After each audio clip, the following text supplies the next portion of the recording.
السلام علیکم ورحمۃ اللہ وبرکاتہ۔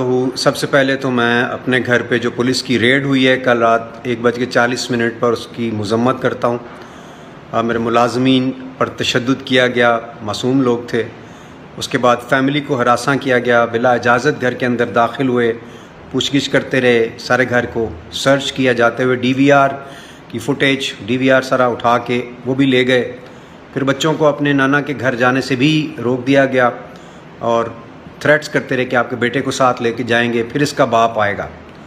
تو باپ نے کیا ہے یہ میری سمجھ سے باہر ہے۔ میں نے تو اپنی سیاسی زندگی کے اندر ہمیشہ کوشش کی ہے کہ پیار محبت سے گزاروں، اور اس کے بعد ہمیشہ میں نے 9 مئی کو بھی میں یہی درس دے رہا تھا، اور وہ میڈیا پہ ہر جگہ موجود ہے اس کا ریکارڈ، کہ آپ لوگوں نے کوئی آگ نہیں لگانی اور کوئی توڑ پھوڑ نہیں کرنی، عام آدمی کی زندگی متاثر نہ ہو۔ ایک ویڈیو جاری میرا پیغام اس دن، کیونکہ میں شاہدرہ میں تھا، جب واپس آ رہا تھا تو ٹائر جلائے ہوئے تھے لوگوں نے، تو میں ان کو یہی کہتا رہا بار بار، لیکن میری سمجھ سے باہر ہے کہ مجھے کیوں اٹھانا چاہتے ہیں۔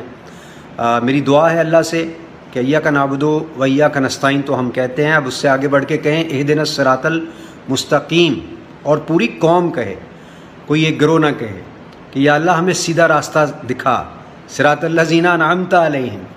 یہ اسپریچول اینگل لانے کی بڑی سخت ضرورت ہے، اور پھر اچھی نیت سے دکھا۔ انشاءاللہ جب ہماری نیت صاف ہو جائے گی سب کی، اس وقت انشاءاللہ حالات بہتر ہوں گے۔ اور پرزور مذمت کرتا ہوں میں 9 مئی کے واقعات کی، جدھر توڑ پھوڑ ہوئی، بالخصوص کور کمانڈر صاحب کے گھر میں، اور اس طرح کی جتنی بھی امپورٹنٹ انسٹالیشنز ہیں۔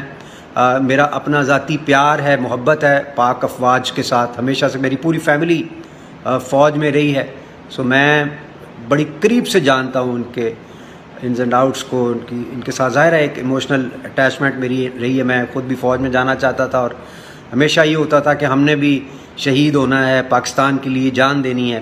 سو وہ شہداء کی جو یادگاریں ہیں وہ ٹوٹتی ہوئی دیکھ کر تکلیف ہوئی ہے۔ مجھے نہیں پتہ کس نے کیا ہے، جس نے بھی کیا ہے ان کو یہ سزا ضرور ملنی چاہیے، تاکہ آئندہ کے لیے ایک پریسیڈنٹ بنے کہ ہم نے اپنا یہ جو قیمتی سرمایہ ہے اس کو کیسے محفوظ رکھنا ہے۔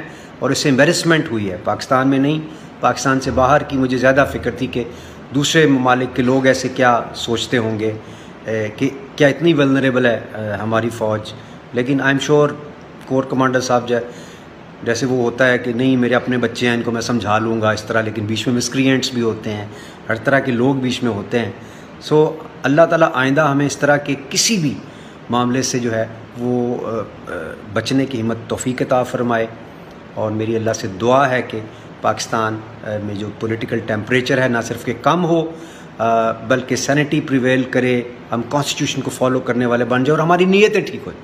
میں کہتا ہوں جس دن ہم سب کی نیت ٹھیک ہو جائے گی، ہم پاکستان کے لیے نیت اپنی ٹھیک کر لیں گے، انشاءاللہ اللہ بھی ہماری مدد کو ضرور پہنچے گا۔ بہت شکریہ۔ پاکستان زندہ باد۔